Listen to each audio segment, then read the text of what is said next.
Daniel Sports Central, big over our 2022 college football predictions for the Maryland Terrapins, team that went 7-6 overall in the 2021 season. Not a bad season for Maryland, but how this team be in 2022, that's what we go over here today. We'll be analyzing this team and predicting their schedule game by game in this video. Starting out with their team trends, Maryland 7-6 last season. They're 4-2 in their first 6 games, 3-4 in their last 7. And it wasn't a bad season. They got up to 7 wins. They had a really good bowl win, and I mean, in the end, this was a good team last season, even though at times they were certainly very inconsistent, especially in their big matchups when you're playing like Ohio State or Iowa, when Iowa was ranked really high at the beginning of October. And I mean, they had a couple of really good wins, but at the same time, they were a bit inconsistent last season. Beat West Virginia in week 1. That was a big win, 30-24. There's that Ohio State matchup. They lost to them 17-66. Got destroyed by Ohio State on the road, and once they played Iowa the week before that Ohio State game, and they lost to them 51-14. They lost to Minnesota after their bye week, 34-16. They beat Indiana by 3. They also beat Rutgers 40-16 to finish out the regular season. Lost to Michigan State by a couple of touchdowns, 21-40.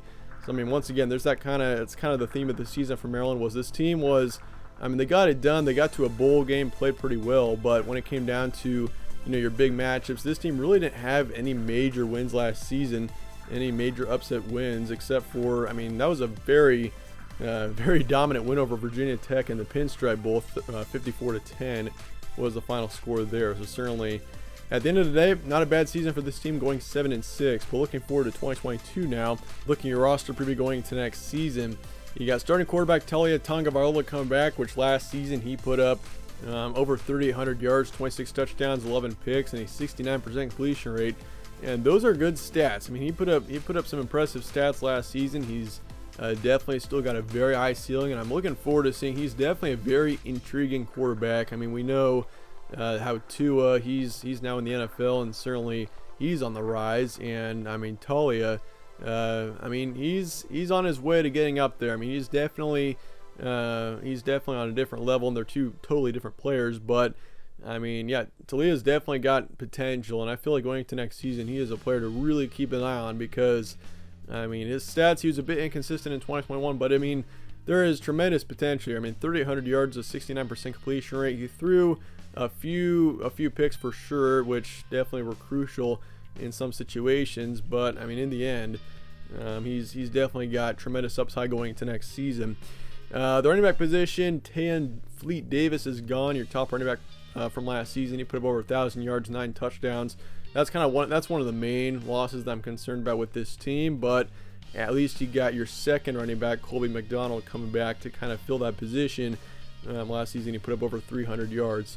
Raheem Jarrett's coming back, your top wideout from last season. Same with Dante Demas. Jarrett last season put up over 800 yards and 5 touchdowns. Demas over 500 yards and 3 touchdowns. So obviously having your top 2 targets for Tagovailoa coming back, that's going to be huge. You lose your tight end and third in receiving. Receiver Brian Cobbs and receiver Darrell Jones are both transferring out. So you lose 2 of your wideouts there, but in the end, what does matter is that you're returning your top 2. You lose 1 on the D-line, 1 linebacker, 1 in the secondary, so defensively it looks pretty good. Your offensive line should improve a ton as well. That's going to be huge, I think, for Talia, and that's why I see more potential going to next season. The offensive line should be improved going into next season, so that's something to keep an eye on. This is a team that, I will say this, their schedule is certainly much more difficult in 2022 versus how it was in 2021. 2021 was still a difficult schedule for this team, but 22 is going to be a tougher schedule, and that could limit this team's potential to get up to 8 or 9 wins or be a contender in the East Division. But chances at a breakthrough season in 2022, I think if this team, if Tagovailoa can really improve and put up a really impressive season, he's already good in 2021, but if he can keep improving and if he can cut down on those turnovers a bit, this team is in a really good position to definitely get to a pretty good bowl game next season. I'm not going to say they're going to win the East Division because, just being honest, that'd be nonsense. Ohio State and Michigan are one of those teams that are going to win the division, no doubt in my mind, or it's going to be Michigan State if they come out of nowhere, or even Penn State, but Penn State would be a huge surprise. But anyway, I mean, this team, I do think they've got a chance to definitely get up there, make it to a pretty good bowl game, and make a run and cause some noise in the Big Ten as well. But that's it. Let's look at your transfer portal and recruiting now going into next season. Levante Gator, defensive back, is in the transfer portal. You're losing a few players. You're bringing in a couple. I mean, Quashon Fuller, edge rusher, coming in from Florida State. He could have an impact. Same with Jacob Copeland. Keep an eye on Jacob Copeland. He was the top receiver for Florida last season. He's going to be a huge addition to the receiving core. And he could definitely, like, I mean, Maryland, this is a team that really, they could take advantage of him. He's going to be a huge impact player. But otherwise, you lose Kenny Bennett, defensive back, to Georgia Tech. Brandon Jennings, linebacker, to Kansas State. Darrell Jackson, defensive lineman, is off to Miami. Deshaun Holt, edge rusher, off to Toledo. And Carlos Carrier, receivers, off to Central Michigan. Recruiting wise, 31st in the nation, 7th in the Big Ten. Not bad.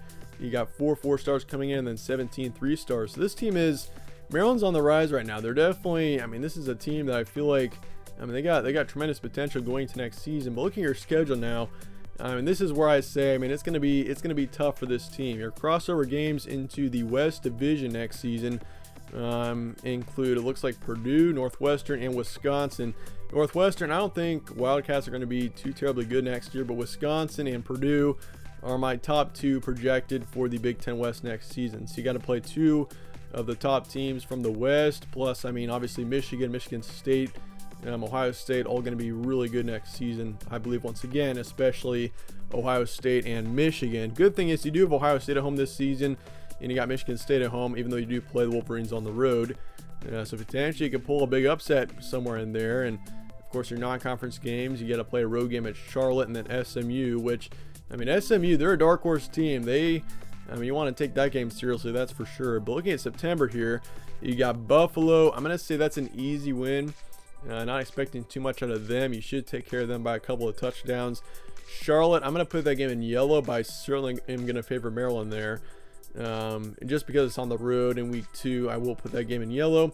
And then SMU, you do beat SMU, although it's going to be a closer matchup there.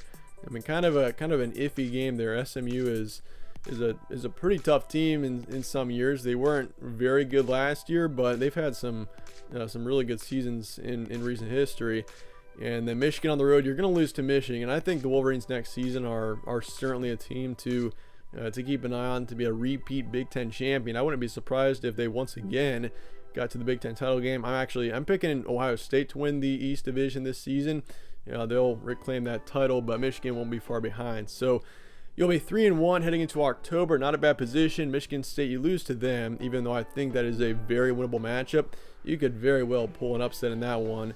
But you're going to beat Purdue, which is going to be definitely an impressive win. I think Purdue next season is in the 8-10 win range. I mean, they were good last season. They certainly were a big dark horse team last season. They could be even better in 2022.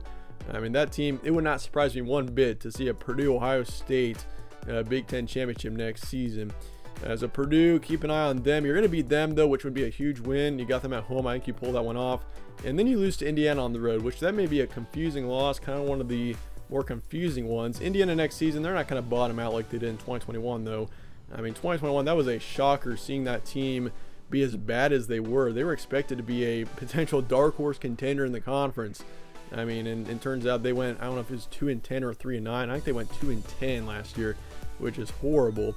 But this upcoming season, I could see them, they'll be close to making a bowl game, but I think you kind of slip up there, and that's going to be a confusing loss. But then you beat Northwestern by a couple of touchdowns the week after that. So you're 5-3 heading into November. You got Wisconsin on the road. I mean, your November is tough, playing Wisconsin and Penn State back-to-back on the road, Ohio State at home, and then Rutgers to finish out the season. Wisconsin, Penn State, both losses, I think, and then Ohio State, Buckeyes are too good. You lose to them as well. And then Rutgers, I'm going to say you beat Rutgers, but it'll be more of a closer one, kind of trying to get back in the win column there. But you get up to 6-6, which I feel like this is going to be, I mean, this 2022 team will be better than the 2021 team was, but your schedule was easier last season. I mean, the schedule makes a big difference, I think, in this situation. And in the end, you get up to 6 wins, even though, I mean, if Maryland, like this upcoming season, was playing their 2021 schedule, I could see the Terps going, I mean, getting up to 8 or 9 wins. That's kind of what I'm saying here is this team is going to be better next season, but just the schedule is tough from the start. I mean, playing Michigan is your first conference game, and Michigan State after that. And, I mean, Indiana is a very winnable game there. I honestly could switch that one up easily and say the Terps are going to beat the Hoosiers, which if you say that, they're 7-5. So if you put it that way, but otherwise, pretty tough schedule. And I just don't know if this team is, I mean, we saw last season they didn't do very good against their good opponents, their great opponents, and maybe that lingers on into 2022. But nonetheless, 6-6 is what I got for the Terps. Certainly a team to keep an eye on, though, going to next season. Potentially could cause some noise in the Big Ten. But let me know your thoughts and comments below on this team, and I appreciate you guys watching as always. Stay tuned for more from All Sports Central. Catch you on the next one.